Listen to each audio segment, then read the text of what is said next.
Hello दोस्तों, मैं हूं सुनील और आप सबका स्वागत है मेरे YouTube channel wisdom of knowledge पर। दोस्तों, आज हम बात करेंगे दुनिया के सबसे बड़े हिपोक्रेट सिस्टम के बारे में कि कैसे अमेरिका बाकियों पर सैंक्शन लगाता है और जब बात खुद की आती है तो सैंक्शन लगे हुए देशों से भी ऑयल ले लेता है।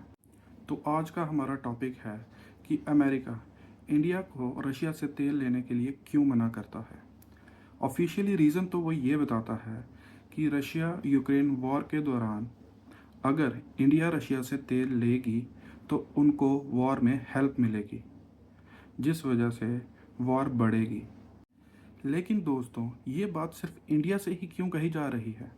यूरोप के बाकी देश भी तो रशिया से ऑयल इंपोर्ट कर रहे हैं, गैसेस ले रहे हैं, लेकिन ये सैंक्शंस सिर्फ इंडिया को बताई जाती हैं क्योंकि बाकी यूरोपियन कंट्रीज़ के साथ उनका अलायंस है।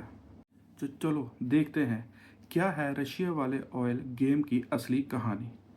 2022 में जब रशिया और यूक्रेन की लड़ाई लगी तो अमेरिका और यूरोप ने चिल्ला चिल्ला कर कहा कि हम रशिया से ऑयल नहीं खरीदेंगे, और ये भी कहा कि जो भी कंट्री रशिया से ऑयल लेना कंटिन्यू करेगी वो डायरेक्टली या इनडायरेक्टली वॉर फंडिंग करेगी। लेकिन सबकी पीठ के पीछे अमेरिका ने अपने ऑयल का बिजनेस और कंट्रोल और ज़्यादा स्ट्रॉन्ग कर लिया। अमेरिका दुनिया का सबसे बड़ा ऑयल प्रोड्यूसर है। उनके पास शेल ऑयल टेक्नोलॉजी है जिससे वो ऑयल निकालते हैं। मतलब अमेरिका को रशिया के ऑयल की तो ज़रूरत ही नहीं, लेकिन फिर भी वो चाहते हैं कि पूरी दुनिया उनका रूल फॉलो करे। और जब इंडिया ने रशिया से सस्ता ऑयल खरीदा तो अमेरिका ने कहा, India stop buying Russian oil. But क्यों? इंडिया का जवाब सिंपल था, हम अपने देश के लोगों के लिए सस्ता ऑयल खरीदेंगे। हमारी ज़रूरत है अफोर्डेबल फ्यूल खरीदना, ना कि पॉलिटिक्स। दोस्तों, रशिया इंडिया को 25 to 30% सस्ता ऑयल देता है और उसी ऑयल को रिफाइन कर कर कभी कभी यूरोप और यूएसए में इंपोर्ट किया जाता है। मतलब इनडायरेक्टली यूएसए के पेट्रोल पंप पर रशिया का ऑयल बिक रहा है।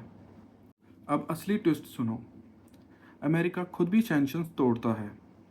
जैसे वेनेजुएला पर उन्होंने बैन लगाया था और 2023-2025 में दोबारा तेल लेना स्टार्ट कर दिया। और Saudi Arabia, Mexico, even Europe के थ्रू वो रशिया का रिफाइन ऑयल उनके सिस्टम तक पहुंचता है। और जब इंडिया करे तो आगे से मॉरल लेक्चर मिलता है कि ये वॉर फंडिंग कर रहे हैं। तो दोस्तों, ये सब ग्लोबल ऑयल कंट्रोल गेम है।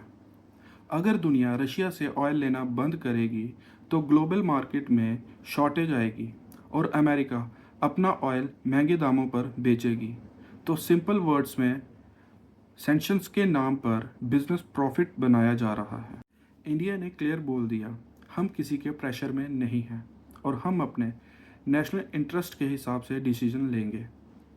दोस्तों, नेक्स्ट टाइम जब आपको कोई बोले इंडियन रशियन ऑयल से वॉर को सपोर्ट कर रहा है तो उसे याद दिलाना, अमेरिका ही है जो सबसे पहले रूल्स तोड़ता है और बाकियों को फॉलो करने के लिए बोलता है। वीडियो कैसी लगी कमेंट करके ज़रूर बताना। Please like, share and subscribe. जय हिंद, जय भारत।